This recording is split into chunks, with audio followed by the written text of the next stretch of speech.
What is up, everyone? Brandon First, aka First Report, representing the First Off the Bench podcast network. Everyone comes off the bench. We are first. Welcome into another edition of the original Call to Post here on the network. We break down everything North American thoroughbred horse racing has to offer us.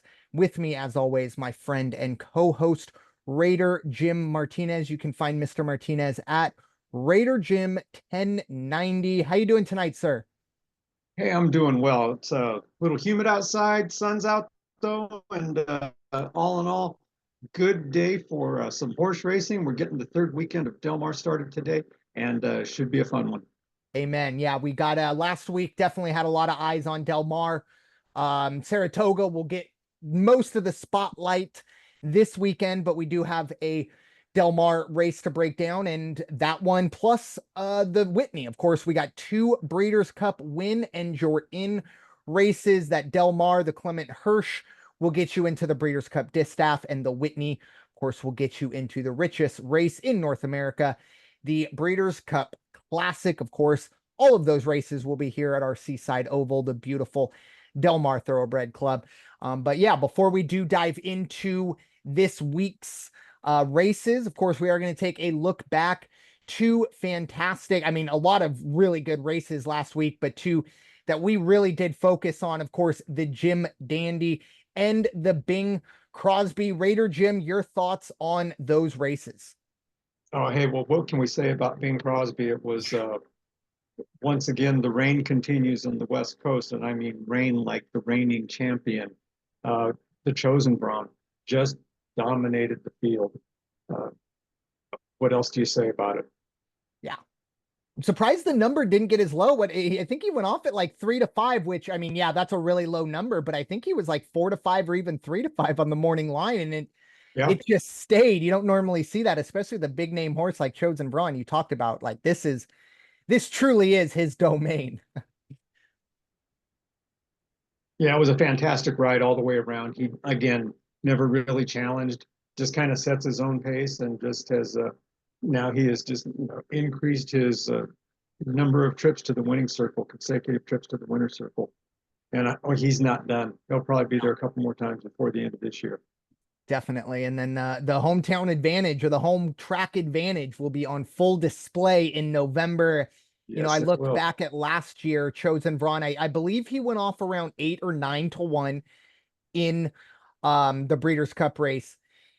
I think it'll be a little less than that, but I highly doubt we'll see the Chosen Braun as the favorite in that race. Still a long way to go, but that's definitely, like I said, something I look at these qualifier races kind of as like watching the mid majors, in January, February. You don't want anyone to sneak up on you on Breeders' Cup Day. You at least want to at least somewhat know about all of these horses.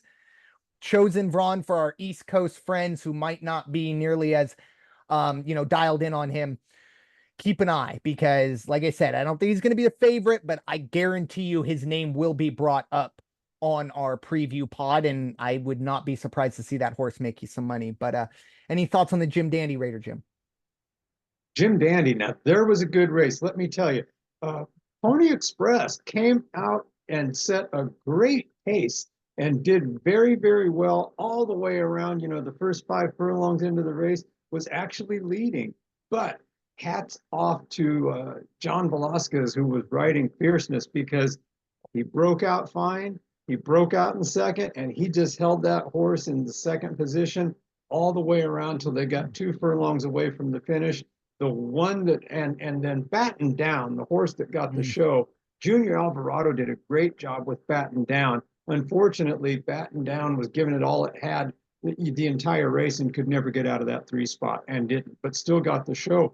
Very respectable race too for Batten Down. Now Sierra Leone on mm, the rail, Flavian Pratt riding, waited too long. yeah. Got out of the gate late, was finished way back, was stalking the whole time. And I'll tell you, even at that, they get down 3 furlongs to go. He's in 6 spot, and he still ends up getting the place. But again, needed to fire him a little sooner or get him to respond a little sooner than he did coming around the home stretch. And that was the difference because nothing wrong with finishing, getting the place position and the place payoff, but probably could have won it if he'd ran it just a little bit different.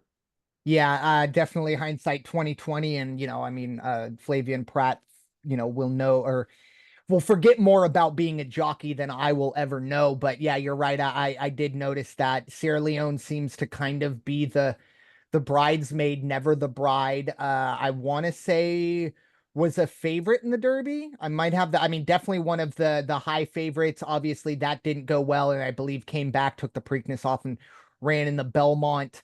But yeah, this is a horse going to be running in grade ones probably for the foreseeable future. We'll see if that horse can kind of break through, which, I don't want to bring up, and this is my moment to, of course, bring up one of my favorite horses of all time, Midnight Bourbon. With all due respect to Midnight Bourbon, Sierra Leone is a much better horse. Once again, I don't like to, be negative.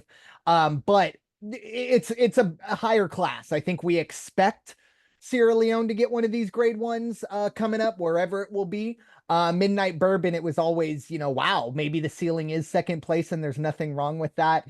But yeah, I will say when it comes to fierceness, the one thing that really did turn me off on this horse, we talked about it last week, wildly inconsistent, almost consistently inconsistent, which I don't know. Now we're, the snail eating its tail, or the snake eating its tail. I don't know if we're consistent or anyways. But if you do look at this horse, you can almost set your clock by really good run, really bad run. And last time out, before this race, it was a really bad run. Now, myself, I'm not going to bet a horse like that, especially considering I'm pretty sure this horse went off as the favorite, or at least second favorite, maybe behind Sierra Leone.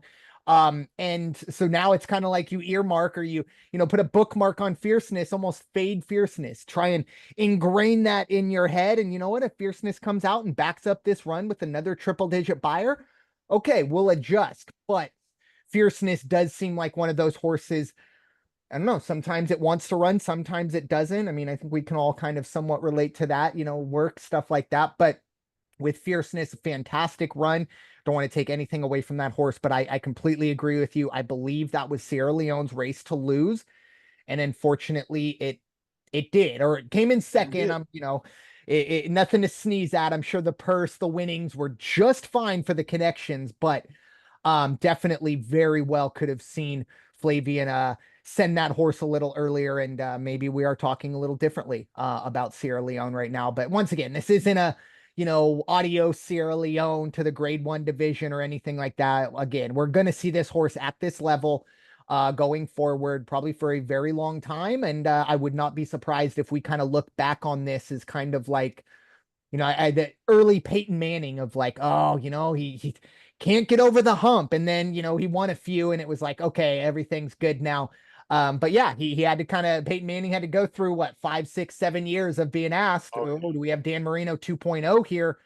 And then, got that one and had to get another one in Denver, but still it was a very, very impressive run. And really all the races this week, or this past weekend, fantastic. And I haven't heard anything, and I hope, you haven't either, but we did have a fatality at Del Mar, I believe, on opening weekend. But once again, we are now, it is August 1st, and this is, I want to say, the 10th call to post of this year, original call to post of this year, maybe a little more, maybe a little less. We haven't, it hasn't been a topic, which is fantastic. The only reason I bring that up is because I hate to say it, but it seemed like last year it was like, all right, we got to get the bad stuff out of the way first. Oh, it was a weekly report. Yeah. Yeah, absolutely. it was like, I mean, we have to do it, but it was like, typing it out, reading the stories, it just kind of made you sick to your stomach. Hopefully, we are turning in the right, well, it definitely does look like we're turning in the right direction. And once again, seem to be pretty quiet on that side. And yeah, I do understand that we do focus on only, a few tracks throughout the world, but when we do talk, I just go back to a few last year where it was NBC having these big races, and unfortunately, back-to-back weeks, a horse breaks down on national TV. It's never good, but it's really bad when it happens on national TV. It's just right there in everyone's face. But haven't had that issue this year. I'm knocking on wood. But hopefully that trend continues, and hopefully that is because of the things that have been implemented going forward. But Raider Jim, unless you have anything else to add to that, I will let you give us our rundown of what Del Mar looks like, at least on the jockey and trainer side of things, as we are officially 2 full weekends through the Del Mar summer season. 2 down, about 5 to go. Believe it or not, this is it. August is the only full month in the summer of Del Mar racing because they start so late in July and then they will stop right on Labor Day weekend. So get out there while you can. I think there's 20 days of racing left or 22, something like that. Don't miss out. It's a good time. Right now, after 2 full weekends in the books, on the trainer side of thing, you got Phil D'Amato on top. He's the most prolific one right now. He's got already $524,000 in purse money that he's done. Michael McCarthy is second, and Mark Glatt is in third. Mark Glatt, watch his horses, watch his entries this time around. He has got 25 starts, 44% in the money. And you can't, that's pretty good shooting for something like that. Again, Phil D'Amato on the dollars and cents side is the leader. He's at 35% as far as horses finishing in the money. So really keep an eye on those three: D'Amato, McCarthy, Glatt. Bob Baffert is fourth, and his numbers are a little lower as far as entries. But again, you're always going to get quality with Bob Baffert. That's why you won't see him with 40, 50, 60 entries. He might have more like 30, 35. So watch Baffert. He's already, he's got 4 wins, 4 places, 4 shows, and he will be back again pretty soon. I think he's got, yes, this weekend. Yeah. This weekend, I think he's got National Treasure running. Yep, he does. And Someone else too. On the jockey side of things, right now in the leader spot, Umberto Rispoli, 27% in the winner's circle, 60% in the money. JJ Hernandez, 21% in the winner's circle, 62% of his rate mounts are in the money. And Hector Barrios is in third right now, 30% of his mounts in the winner's circle, 52 in the money.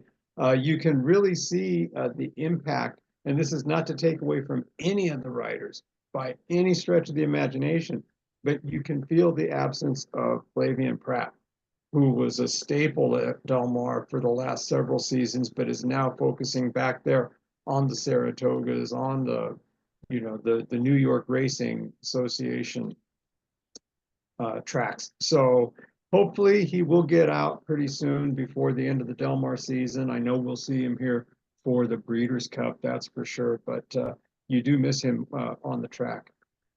Yeah, the one thing that jumps out to me, you kind of went through the top 3 jockeys, and we kind of saw, excuse me, we saw it a bit last year, with the East Coast kind of, getting some of the bigger names. But Antonio Fresu is, and I apologize if I mispronounced that name, but 44 starts, and I mean, look, he's been in the money 36% of the time, just shy of 500,000 in earnings. So those numbers might not jump out to you, but he's got by far the most starts out of anyone. And this is a guy I think who is just taking advantage of the opportunities that are being put in front of him.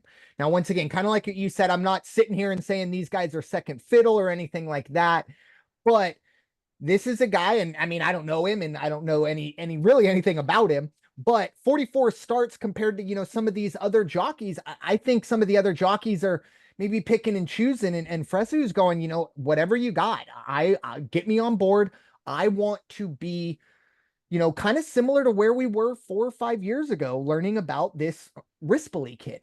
And now Rispoli kind of does run Del Mar. He's the top jockey. I want to say he didn't win it last year, but he's been in the top 3 pretty much the last 3 years.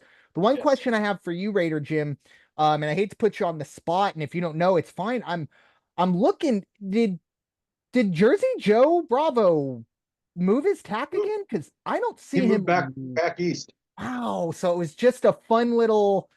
We had fun. He tried one season here, and I guess it just wasn't as successful for him. Fair but enough. As you and I have said, and as much as we love Del Mar, and we're very faithful to Del Mar and San Diego and the West Coast and all that, you and I have talked about it.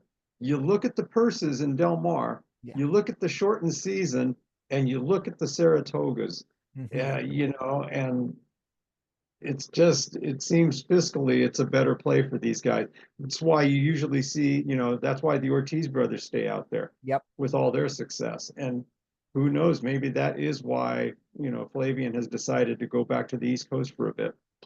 Agreed. Yeah. Now the good news is we're gonna see pretty much all of these top jockeys at least in November, when the Breeders' Cup do roll through. And one other thing, just looking through, these leaderboards, I would be really interested to see. I see Joe Talamo there, and Joe Talamo was one of my dad's favorite jockeys. And we're going back years. 18 starts, but one win, one place, one show. Less than 50,000 in earnings. I would just be interested to see if that is because he is kind of going back and forth and maybe picking and choosing, or if I don't know. I don't know what the other answer would be, but that did jump out to me to see, and he's listed as Joseph Talamo. So I don't know. Maybe I'm just going crazy and there's another Joe Talamo running around, but I really don't think so. That is the other thing that kind of did jump out to me. Maybe, I don't know. I don't want to say changing of the guard, but it is, and it's always nice to see Mike Smith on there as well. By far the fewest, or at least of the top, 11 runners, the fewest runs, still bringing in six figures. Very similar to Baffert, kind of a big game, or a Absolutely. big game hunter. He's not going to hop on your optional claiming horse. He wants to run the favorites and he wants to run the big ones. But I personally do believe, what you brought up. It's the purses back east. And look, it's simple economics, folks. Money wins. We all know how it goes. And yeah, it's not easy to be like, oh, you know what? I'm gonna be in Saratoga on Saturday, but I'm gonna fly out to Del Mar on Sunday. First class, private jet, anything, it's still a 3.5, 4, 5 hour flight, and you're Mhm. still, dealing with all that. So yeah, it'll be interesting to see if, maybe a little bit later in the year, well, even, just thinking Pacific Classic weekend, do we see some of these guys come back for the weekend just to maybe catch a chance at that $1 million purse? But I would have to kind of see what's going on over there at Saratoga again. If they have a good card that day as well, they might just say, you know what, we'll stick around out here. We'll head out to Del Mar in October. But we still have fantastic jockeys here, great horses. But yeah, it's just the simple fact of economics at the moment. Saratoga's paying more. It's where you're going to see some of the big boys out there. But don't want to kill the Del Mar season too much because, as I said, I mean, we're still playing second fiddle. There are plenty of tracks that would love to be in Del Mar's situation right now. So, with that being said, we are going to turn our attention to Del Mar. We are going to start at Del Mar, as I kind of said. Big races are going to be running at Saratoga, but Del Mar, we do have race 10. So we'll be going off pretty late if you're on the East Coast. It'll be 9:35 Eastern, 6:35 here on the West Coast. Do the math in between. It is the grade one Clement L. Hirsch Stakes. We are going a mile and 16 on the dirt at Del Mar. It's for 3-year-old fillies and mares and up. And this, of course, as I mentioned, is a Breeders' Cup win, and you're into the Breeders' Cup Distaff, which, as I always say, usually is the race that I look forward to the most. Purse of $400,000. Raider Jim, I will give you the honors to get us started on the Clement L. Hirsch Stakes. Hands down the early morning favorite, and just kind of like talking about chosen brawn, Adair Manor. Adair Manor has had run in 3 stakes races in 2024, 2 grade ones, 1 grade two.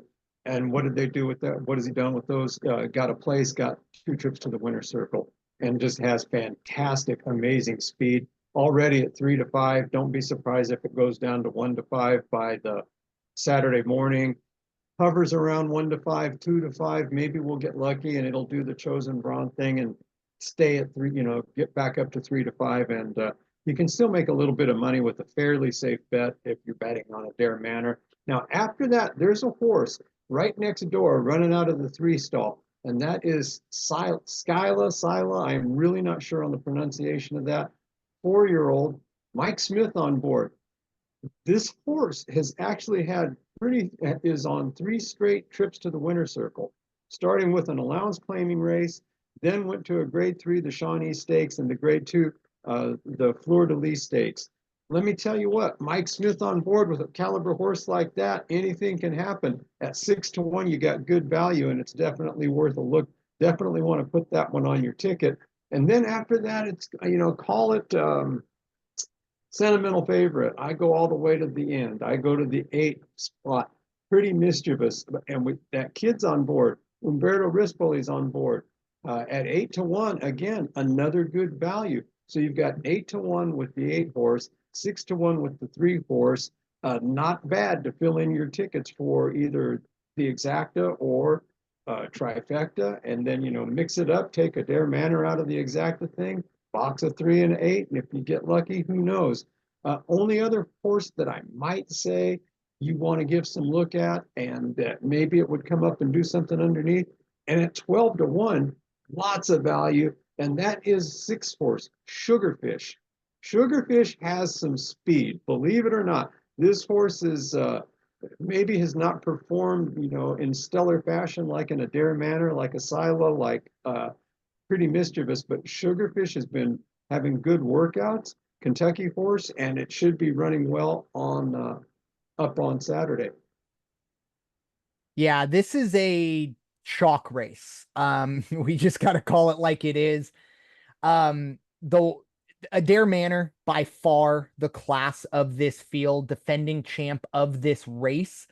And I put no value, but you see why. And if it stays at 3-5, fantastic. Don't know about that one. So I'm very similar to you. I mean, this one, we always joke, oh, you copied our homework or we copied each other's homework. This one, it's kind of, I mean, a lot of chalk. I also had Cilia on there as well, or Sila, however you want to pronounce it.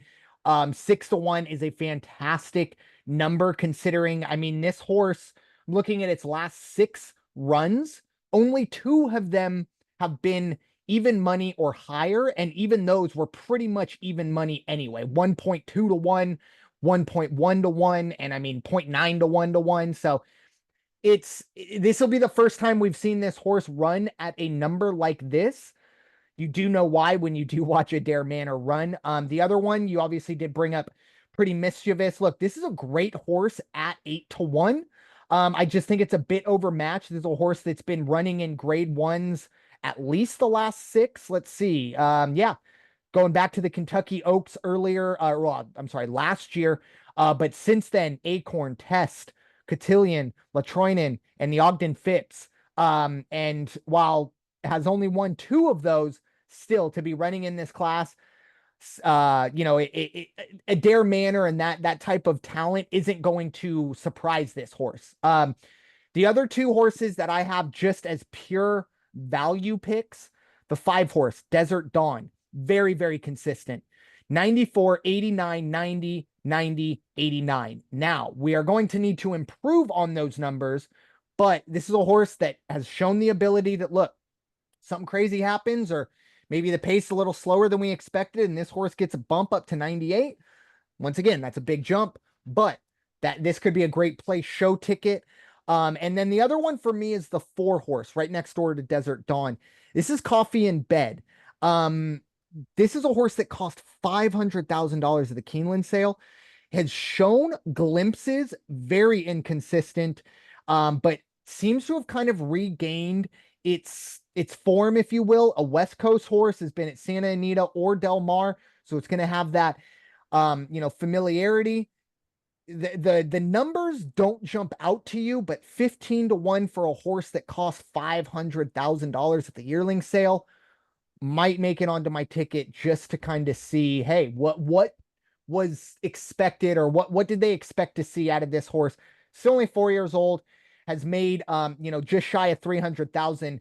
An in the money run here will get that horse very, very close to kind of breaking even, if you will. This is going to be a fantastic race. Once again, it's nice too, because it's not lumped in with the Saratoga.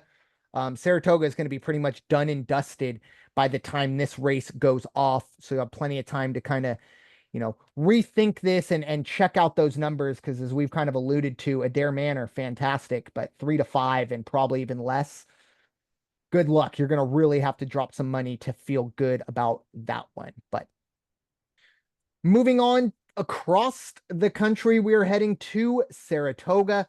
4 huge races at the spa there. We have first one we're going to be talking about is race number 7 is the Grade 1 Saratoga Derby Invitational Stakes. We are going a mile and 3/16 on the turf course. This for 3-year-olds only.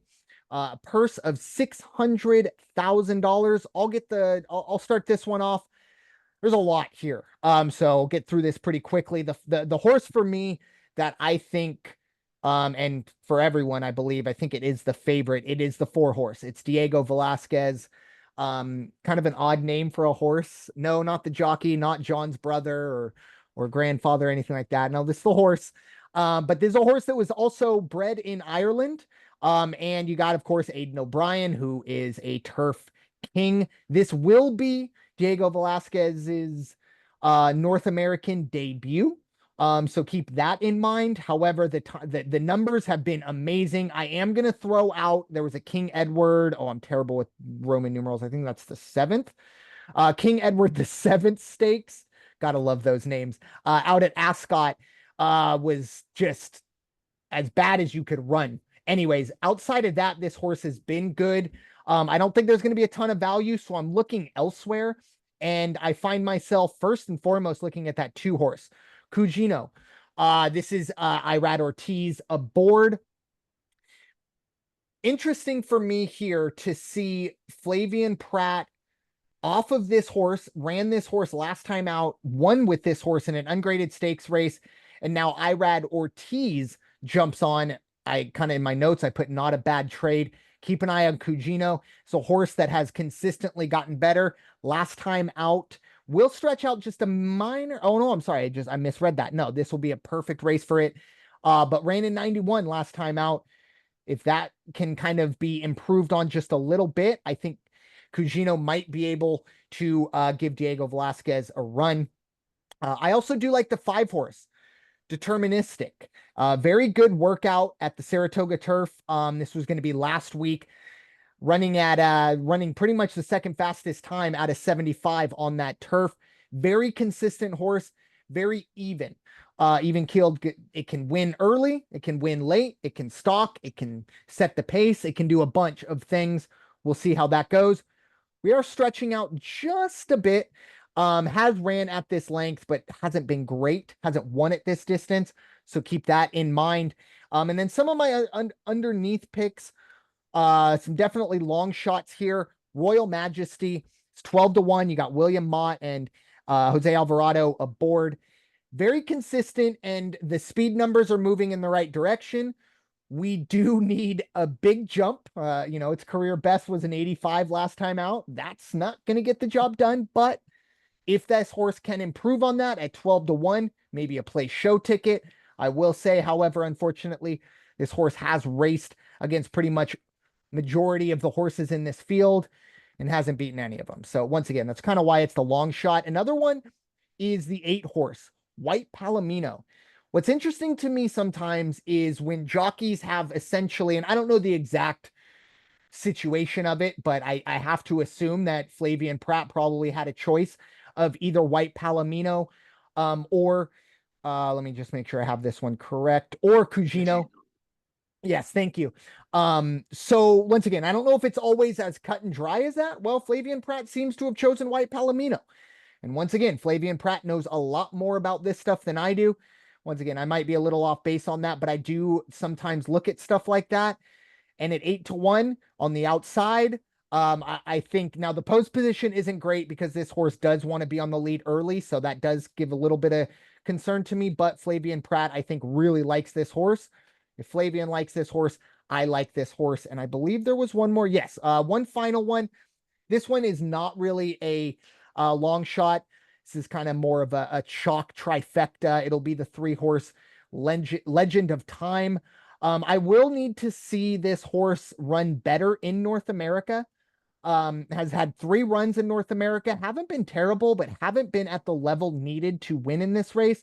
So it's 7-2, unless that number gets closer to 5 or 6-1, Probably not going to make it onto my ticket, but I do think this horse definitely, if you are looking for a trifecta, might be a nice little underneath pick. Not a ton of value, but I do think 7-2 gets, I think that inflates a little bit. I think a lot of money comes in on Cugino and Diego Velasquez. But Raider Jim, your thoughts on the Grade 1 Saratoga Derby Invitational?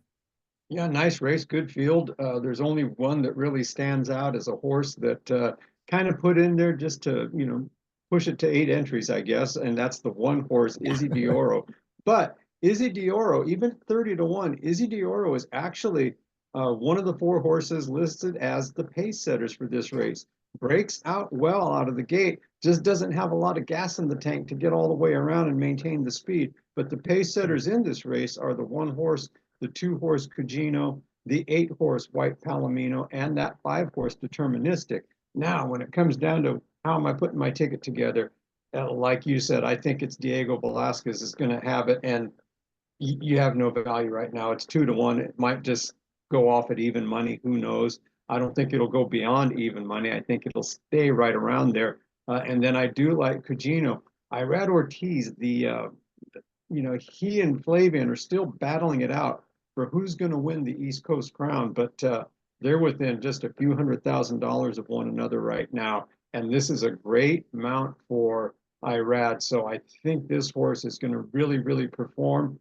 And then who else do I like? Well, believe it or not, I like the 5 horse Deterministic. That's just the way it is. You said it yourself. At 6-1, you've got great value. And this horse does have enough speed to make it a race if they can get that horse in the right position and if they can just maneuver well. Got to be a good tactical race. We say that a lot this year when we do our the original Call to Post. Good tactical races, and then you were right. Flavian Pratt, Chad Brown says, I need you on White Palomino. That is his horse. And so that's why he's going to be on the 8 horse. And White Palomino, I really have to think long and hard. Do I do a 4 horse ticket, or do I move White Palomino up and put it on the first 3? Because I think White Palomino with the speed, Flavian Pratt, and on the outside ran a fantastic race the last time out. So I'm not going to be surprised. It's been a while, but I think that Flavian Pratt can take White Palomino and make good things happen on the track. So 4, Diego Velasquez, 2, Cugino, 5, Deterministic, 8, White Palomino. I even had the same note down as you, as 7-2. That's not a bad number for the 3-horse Legend of Time, but I just haven't seen it there. I haven't seen it there to where I'm comfortable to put it on my ticket. I would probably look more towards the 6-horse Carson's Run Yeah. at 8-1, fantastic value, but I think a little outclassed in this field. Yeah, I agree. I mean, I brought up Royal Majesty, that 7 horse. I mean, you could make the case the speed numbers have been just as good for that horse, Royal Yeah. Majesty, in kind of a smaller, I think there's what, 5? Yeah, 5 North American runs compared to 3 for Legend of Time. I mean, they both have a top of 85, and no one's really anything. So that's where it is a little interesting. Look, and it's Charles Appleby, so it's kind of turf legend, if you will.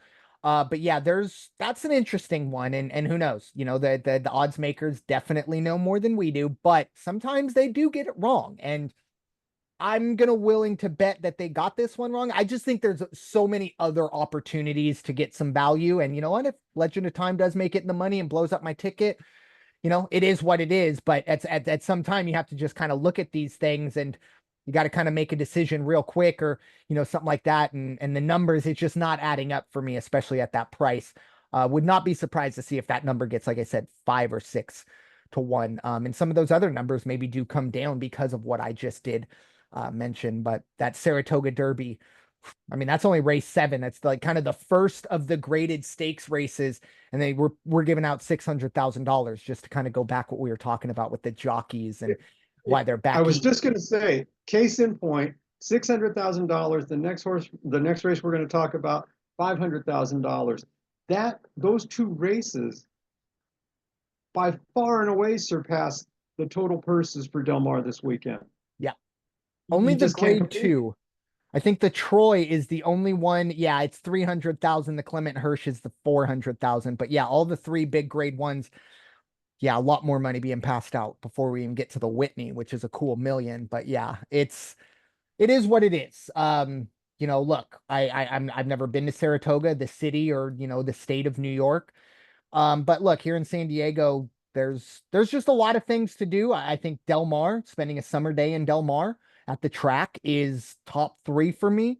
But I mean, there are plenty of things, even a mile radius of that track that other people maybe do enjoy. And it's the one thing here being a sports fan in San Diego is, there's a lot of things to do around the town that maybe are a little cheaper and things like that.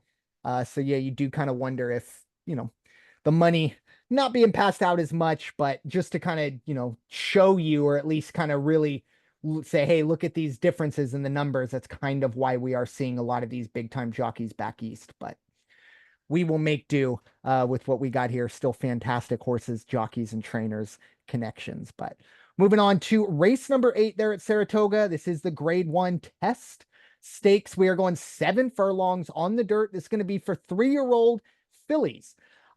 Is the purse, as I mentioned, $500,000. Raider Jim, I will give you the honors to get us started with the grade 1 test.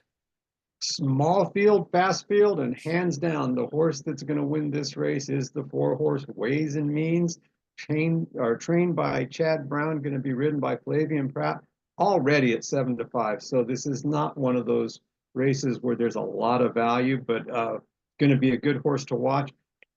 Pace setters that I like to talk about in this instance, Ways and Means is the pace setter. Ways and Means likes to break out and get that early lead. And with Flavian Pratt, that's probably what's going to happen. Don't be surprised if you see Ways and Means wire this one. I can see that happening. But then there are, 2 other spots that got to be filled to make it a good bet. So the one I like is on the rail, the 1-horse Emery, Brad Cox. Brad Cox and Tyler Gaffalone is going to be riding that horse. After that, you've got the 1-horse. I had that completely wrong. Did I say the 1-horse? 1-horse is Emery. So I think you said on the Emery, rail. Brad Cox, Tyler Gaffalone, and then because they're so close together, my other one is the 2-horse Denim and Pearls, Irad Ortiz and Chad Brown. That's going to be 4-2-1. If you're looking for a horse to go underneath and give yourself a little bit of value if it comes through, go for the 5-horse, My Main Squeeze. Luis Saez, Michael Maker's the trainer on that. At 5-1, that's probably the best value you're going to find out there among the 4 horses that are probably going to come in and take the top 3 spots in that 4th number. So, 4 Ways and Means, 2 Denim and Pearls, 1 Emery, and 5 My Main Squeeze. Yeah, this is a condensed field, and with all due respect to Blue's Blue Bell, I think we have I could see 4 or 5 of these horses winning, or at the very least kind of messing up some exotics. The first horse I do want to talk about, or 2 that I don't want to say push to the side, but just they're not going to make it onto my ticket. The 6-horse Bright Work. This is a horse we have not seen since last November. This will be its season debut, and really the last 2 runs of last season. Now that was in the Breeders' Cup Juvenile Filly, so this is a 3-year-old that was expected, and obviously there were reasons we haven't seen this horse run, but it was expected early to be very good, and it was 22-1 in the Breeders' Cup, so not a huge amount expected. But to run a 69 off of a 70 in the Archibald, not ideal. And now we see this horse coming back. Kind of, looked away from there. The Denim and Pearls, interesting here. This horse is, it was, at least for the most part, had 3 runs after breaking its maiden at a mile and a mile of 16. Came back to 7 furlongs. And my goodness, the Beaumont looked like, okay, they figured it out with this horse. It's a 1-turn horse. We got to figure it out. We're going 7 furlongs forever. And then in the 8 bells, drastically underperformed as a less than even money favorite. Finished 10 lengths off the lead, could only get a 68. Now, maybe a little bit of a flash in the pan. I could understand that. But 7-2, I'm looking elsewhere, and obviously ways and means for me at 7-5 and some of these numbers, incredible. I would love, I mean, I have so many questions for Chad Brown, but I would love to know why Chad Brown put this horse in an allowance race last time out. I can only imagine, those other horses, the other connections looking around like, what is this horse just ran in the Kentucky Oaks? I mean, it was 5-1 in the Kentucky Oaks. Maybe didn't run fantastic, but dropping down to an allowance, it's almost kind of like, hey, you're not supposed to be here. And ran away from everyone, ran a 104 in the Beyer, obviously a big class jump here. But I think the most, just like you, I think the most value in this race is the 5 horse, my main squeeze. You said Michael Maker and Luis Saez. The one thing, when I kind of looked over this, there is early speed, but it's not overwhelming early speed. So I wonder if, and all of these horses that I talked about are perfectly fine stalking or, running horses down. They're not like, oh, this horse has to be here in order for it to win. But this is the best closer, at least according to time form, in the field, and is still pretty good early on as well. And like I said, you talked about the pace setters. Nothing crazy. No one's going to set the world on fire. I don't think we're going to break any course records in this race. I do think that lines up pretty well for my main squeeze. And at 5-1, maybe even gets higher. Love that. And then the final one, very similar to you. I actually think just because of the value and where I think it's all going to end up, that the horse on the rail, Emery, Brad Cox, Tyler Gaffleone, I think that will probably be it towards the top of my ticket just with the value side of it. Very consistent, has been trending in the right direction, I should say. But we shall see. I mean, this is probably going to be the first time this horse goes off at like 2-1. This horse has been running like less than even money in some ungraded or even a grade 3. So we'll see. This is a massive test for Emery, by far the best. Well, I'm not going to say that. One of the best, because this horse did run in the Frizzet last year and ran against just FYI. And that's the only horse that has beaten Emery. And we all know just FYI, I mean, might be the best, best 3-year-old filly in the world. So it's very, very interesting to see if that horse holds at 5-2. But I really do like my main squeeze. I would love to see this horse get even closer to 8-1, get that place show ticket. But on ways and means, yes. you made the remark about why did he put him in an allowance Yeah. race? If I'm not mistaken, came in second in a race, and they found out after the fact, actually had a slight crack in the ankle. And so this allowance race, you think of it like the injured baseball player that Yep. goes on Rehab. assignment off the DL. And so it's like, okay, let's see what he's got. And, and obviously had it, but that is why there was the drop. Perfect. Good. I see. I don't even need him here. I got Raider Jim. Thank you for that. That was great. Yeah, that does make sense. At And least yeah. that's what Chad told me. I don't know. Hey, Chad never tells a lie. Especially to us. But no, yeah, that's a good call. And good. I mean, it definitely checked all the boxes. Whatever they were looking for, you have to imagine they saw what they needed there. So thank you for that. Moving on to the grade 2 Troy Stakes. We are going 5.5 furlongs, very, very short sprint turf, and we're going on the turf, I should say. This is for 4-year-olds and up. A purse of 300,000. I'll get this one started. First horse that obviously jumps out to me and look, jumps out to everyone.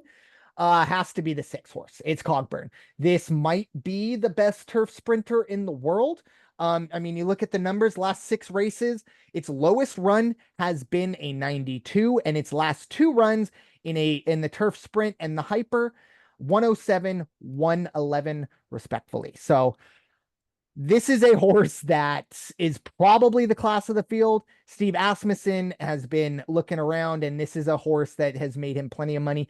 5-year-old still running at a incredible race. I would not be surprised to see this horse in the Breeders' Cup Turf Sprint later this year. But Cogburn, 4-5, class of the field. Unfortunately, not a ton of value. I personally I don't know who can challenge this horse. And this horse is going to get out early. The one thing I will say, I did make a note. Yeah. So Dancing Buck, the 3 horse, probably the only horse that will want to run with Cogburn early on.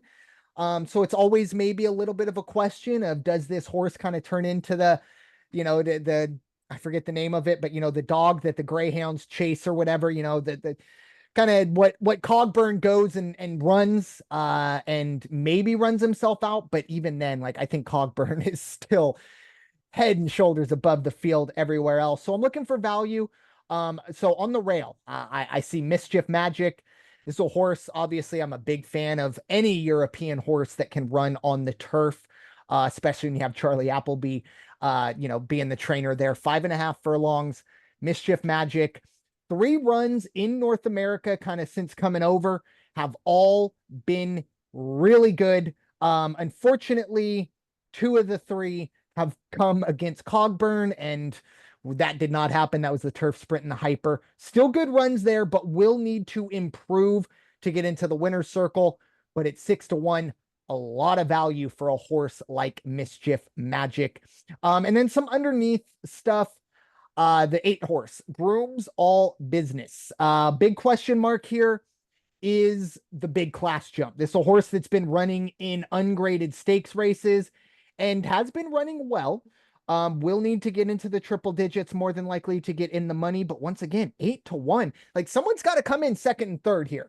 A lot of big numbers here. I'm just going through. I mean, outside of Cogburn, the next closest favorite is, 6-1. 6 to 1. Yeah, Yeah. 6-1 with Mischief Magic. So this is ton of value here. It's just kind of figuring out how to put your ticket together. One final one that I do look at is the 7 horse, Big Invasion. And this was a horse that finished second in last year's Breeders' Cup Turf Sprint, ran incredible at 12-1. Will need to probably return to that. Hasn't been anywhere near that this year. However, if that horse can get back to last year's Breeders' Cup numbers, or even, last time out, it was an optional claiming race, but did run a 94. That's the good news. The bad news is lost out to Outlaw Kid in that race, who is the 2 horse. Didn't necessarily catch my, attention there just because it was an optional claiming. But Big Invasion, a horse to keep an eye on. Once again, this is a horse, like, for me, I think all of my tickets are going to be play show tickets. I don't think anybody gets into the winner circle besides Cogburn. And you know what? If you want to ride one of these other horses into the winner circle and it does, fantastic. I'm looking underneath on this one. Raider Jim, your thoughts on the Grade 2 Troy Stakes? Yeah, this just seems like no matter how you pencil it out, it's going to be the same result. Cogburn's going to win the race. Irad Ortiz is going to make another trip to the winner's circle. But what a combination. And, we talk all the time when we talk Saratoga. Chad Brown, Baffert when he has somebody there, Brad Cox. But man, Asmussen, he's like the king too. He's definitely royalty back there. And at 4-5, again, no value here, but he's going to probably be standing in the winner's circle, getting another trophy for the man cave at his house. I do like Mischief Magic on the rail. Appleby has taken me down too many times to bet against him. So I'll definitely have Appleby and Mischief Magic on my ticket. Now there's after that, it's like you said, you look around, it's like, well, holy cow, now what?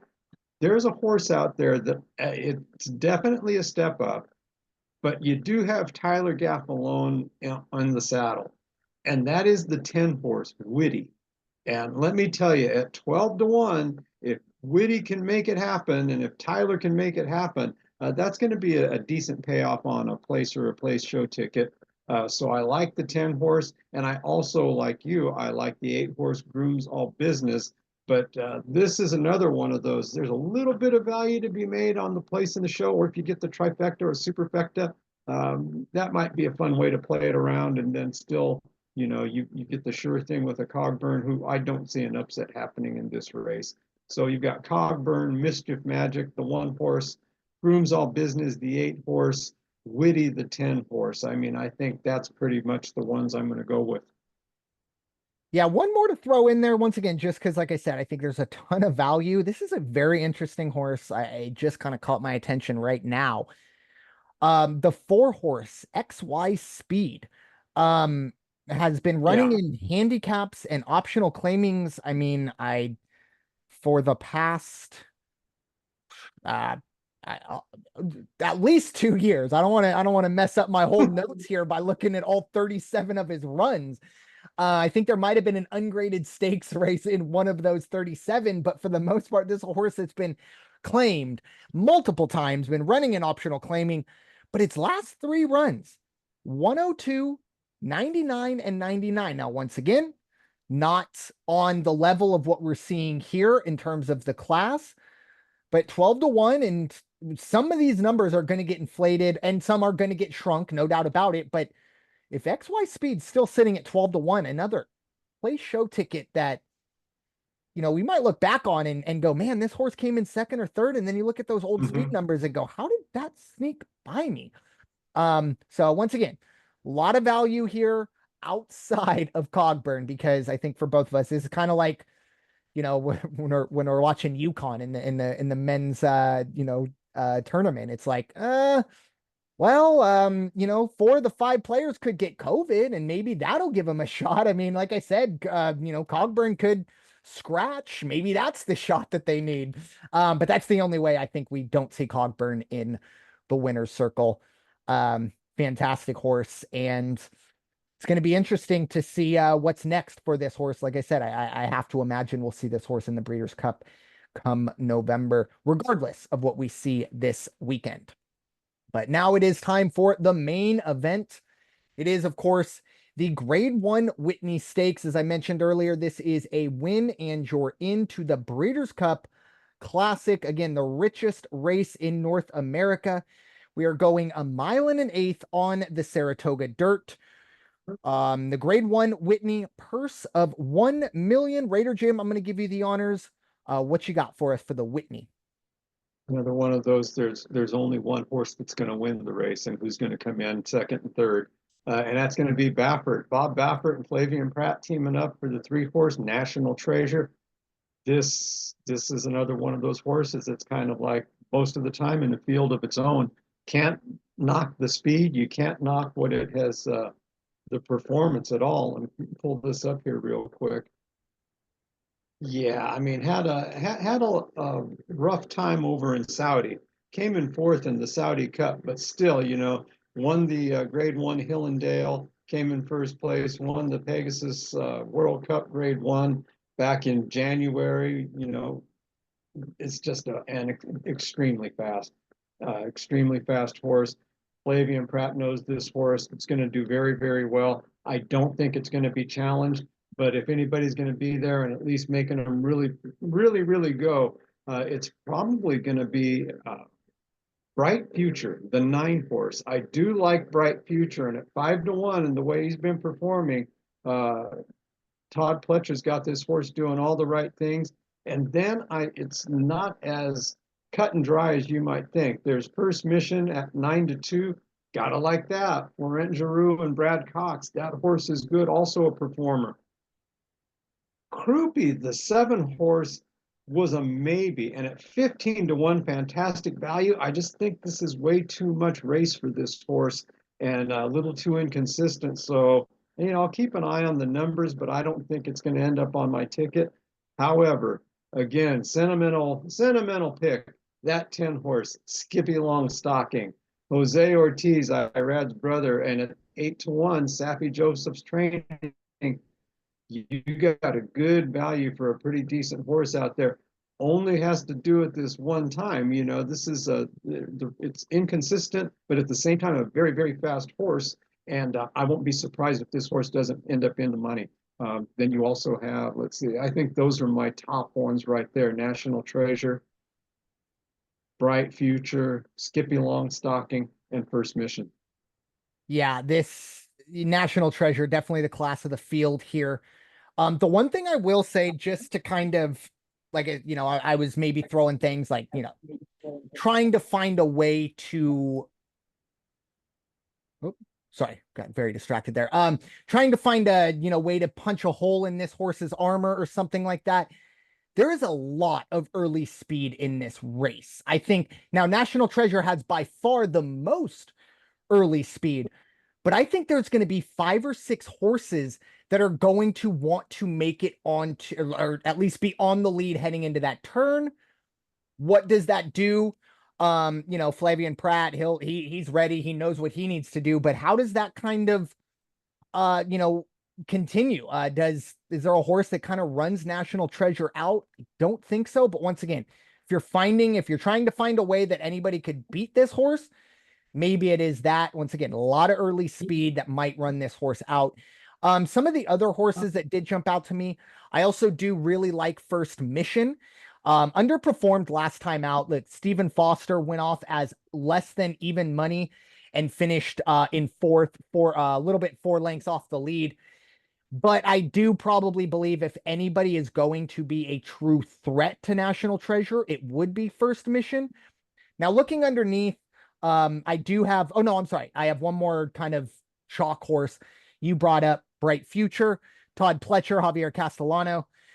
This is another horse, not great last time out, but that was on the back of 3 straight triple-digit buyer scores, including a 101 in the Breeders' Cup Classic. Still, look, I mean, finished 4 lengths off the lead in that race, but still, to go off at almost 8-1 and finish, I mean, within 4 lengths of the Breeders' Cup winner, very, very impressive. Only problem I do have, it hasn't been a long layoff, but we have seen only one prior run to Bright Future this year. So something to keep an eye on. Now, underneath, I am a big fan of that 6 horse, Il Miracolo. Very, very consistent horse. Unfortunately, there's been a ceiling of like 99 in terms of the buyer score for this horse. We need to break that ceiling in order to get the money here. In this field, there's no doubt about it. 1, 2, and 3 are going to be at the very least in the triple digits. So once again, we will need to see that horse. This horse has beaten and lost to a lot of the horses in this field. So it's kind of, familiar company for them. And then the final horse that I did kind of want to bring up, it's the 2 horse, Disarm. Sire of Gun Runner. We all know about that horse. It's a horse that's already made over $1 million, going back all the way back. And this horse did run in the Stephen Foster. Again, not great, but you go back to last year. We do need to find 2023 form for Disarm, but the final 4 runs for Disarm, and we're including the Kentucky Derby, 100, 102, 101, 103. That final run was in the Travers last year, finished just a length back to Arcangelo. But my point being, if somehow, some way we can see this horse get back to 2023 levels at 15-1 and maybe even higher, there's a lot of value here. I would definitely say 3, 5, 9, probably the chalk of the field, and obviously the odds makers feel the same way. But keep an eye out on that 6 horse and that 2 horse. Skippy Longstocking obviously is one. The one thing though, it'll be interesting. We kind of talked about the Peyton Manning or the Midnight Bourbon, bridesmaid, never a bride. So horses ran a lot of grade 1s, never won a grade 1. I don't think this is it. I do expect Skippy Longstocking to make its way into a grade 1 winner's circle. This might be a little bit too big of a task at this level, but definitely something to keep an eye on. It's going to be a very wild, crazy weekend, both here at Del Mar and Saratoga. Raider Jim, any final thoughts on Saratoga or the races, or final thoughts for the podcast? Oh, like you said, this is kind of fun because I like when we have so many grade 1s, grade 3s. We have them on the West Coast, we have them on the East Coast, and probably if we wanted to, we could go through some of the other tracks and pull in some great stakes races, some great allowance races. But boy, we'd be talking for hours. So no, I mean, as far as the races go, I just am looking forward to another good Saturday of Fox Sports coverage on the races. They're always there. And then I think on the Whitney, I think the Whitney actually switches over to NBC usually. So yeah, I believe so, but I do know Saratoga, the NYRA is they're always Yeah, on either Fox Sports always fun to 1 watch. or yeah. So And then in general, just to my final thought for this podcast, it's something that I want to remain politically correct. And this doesn't have to do with get out and vote, which everybody should do. It has to do with the Olympics and the International Olympic Committee, which I don't have any love lost for. But some of their decisions and caving to some of the things that are out in society these days. We had a situation where this young lady, Angela Carini, who was made it onto the Italian boxing team, and she's in her early 20s, whatever it is. Well, there is somebody that the Olympic Committee is allowing to participate who has failed more than once the testing for what gender are you, has failed the gender testing. Basically, this person is a man fighting in the female division, and they're saying, oh, well, we don't really have enough conclusive evidence to prove. So they allowed this to happen. So this young lady who's been training all her life gets to the Olympics and concedes the fight inside 47 seconds. I think it's like 46 and change, because she got rocked so hard, she knew to try to stand there and fight this person, she was going to be injured really bad. So I don't know how many times and how many situations where we're supposed to be politically correct and allow things that probably shouldn't be allowed. If you were, if you want to become a trend, change your gender, that's fine. But to compete against those who you were born with different genetics, different genetic strain, so you are faster. Not everybody's a Ronda Rousey who's going to go out there and kick some guy's ass. I mean, I worked out with girls when I did martial arts. Some of them could really rock when they hit hard. But if the situation was right, you knew you were going to be able to hit them hard. yeah. You just did. So it's really a shame that this happened to this young lady. Like I say, she held her head high, and she deserves a lot of kudos. On the other side of that, the International Olympic Committee, uh, shame on them. Shame on Amen. them, and shame on, I can't remember the country, Algeria. Shame on Algeria. Algeria for putting that person in the ring. Yeah, I am when it comes to that stuff, I have my thoughts, at least when it comes to trans athletes competing, especially when it comes to males versus females, because look, it's just genetics, as Raider Jim said, bigger, stronger, faster. Women are infinitely smarter, much more emotionally checked in and able to, connect with people.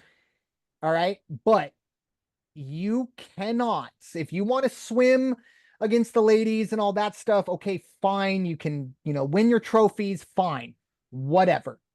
The minute we get to contact sports, that's where the line needs to be drawn. It's I know exactly where you were going with it, and I have somewhat kind of on the same vein. The Olympics have caught my ire, but not really for the same reason. But the kind of inclusion that we allow and are now putting, let's be honest, people's lives at risk. People Yeah, have died in the ring. Men have killed other men in the ring boxing. I know they wear headgear. I know they wear gloves. I understand that. But there is a very real chance that this person is going to kill someone in the ring. And if that were to happen, then what? Because I don't believe that we let this go until someone dies and then we figure it out. That's just my thought on the situation. I'm with you, Raider Jim. And you know what? If it is politically incorrect for me to say a biological man should not get into the boxing ring with a biological woman, then I'm politically incorrect. I don't know what to tell you. I apologize. But one final thing that I did want to bring up, and it was about the Olympics, and I was watching. Now personally, I am not a big fan of the Olympics. I think the Olympics have turned into a commercial, just cesspool of kind of what we just talked about, and just do a quick Google search into the IOC's governing body and things like that, and you will know exactly what I'm talking about. However, I was watching a little bit of the swimming, because I always do enjoy the swimming. And there was and I don't remember I know it was some NBC, I don't know what network, or I guess they're all on Peacock now. So, anyways, but they were showing some of the American athletes, and the ladies were walking out and said, "These are your American heroes." And I took a little bit of offense to that. I took exception to that because you know what? All of these athletes, not just in America, but every athlete that's competing in the Olympics, top notch, fantastic. I don't think hero is the adjective that would be aptly used. I don't think someone that is hanging out in the Olympic Village right now, getting 5, 6 square meals a day, and I heard the living conditions aren't great, but better living conditions than I believe are true American heroes, which are the men and women that are stationed all around this country that are putting their lives on the line.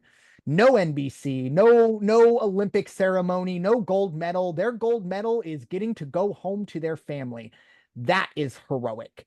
Not demeaning anything these athletes are doing, and I'm not even saying these athletes consider themselves heroes, but I do Right. feel in sometimes in sports, and believe me, I might be guilty of it later on in life, but I have been a little more cognizant of these people are athletes, they're entertainers, they're very, very, fun to watch, and they're very impressive, but they're not heroic. They may do something throughout life that makes them heroic, but Tom Brady winning 6 Super Bowls is not heroic. Katie Ledecky winning X number of gold medals, very, very impressive, not heroic. The men and women that defend our country around the world, the men and women that protect us at home, whether it's through the healthcare system, the nurses, the paramedics, the cops, the firefighters, Coast Guard. I mean, all of those people that literally, when they clock in, they are putting their lives on the line and their safety on the line. That's heroic.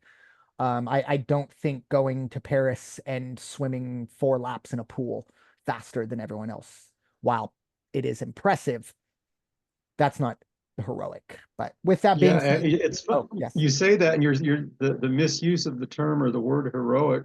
And my first thing, the first image that came to my mind was the story I read about the men's basketball team, who by no stretch were they going to step foot into the Olympic Village. So they all pulled up and got their money together and dropped $15 million to rent out a luxury hotel. yeah, Nothing says hero like that. yeah, yeah, a hero to that hotel owner. I hear that, or but yeah, I just yeah, like I said, and I'm not, once again, this isn't towards the athletes, and I'm sure there are plenty of athletes that do believe themselves heroes, but I really do, a high majority just look around and go, look, I just run really fast, or I can just throw this stick really far. But yeah, I just think, especially as we get later in the year, and I don't want to just, oh, it's Veterans Day, or oh, it's Memorial Day. I think every day we should take a moment to thank our heroes. But yeah. So yeah, the Olympic Committee. Well, at least the Olympic Committee on their side, and then the NBC Sports on my side. Let's do a little bit better, but especially the Olympic Committee. But with that being said, thank you all so much for listening to this episode of the original Call to Post here on the network, where we break down everything North American thoroughbred horse racing has to offer. It is time for you all to go wash your hands and stop hating everybody. We'll talk to you all very soon. Have a great weekend. Take care. That's smart.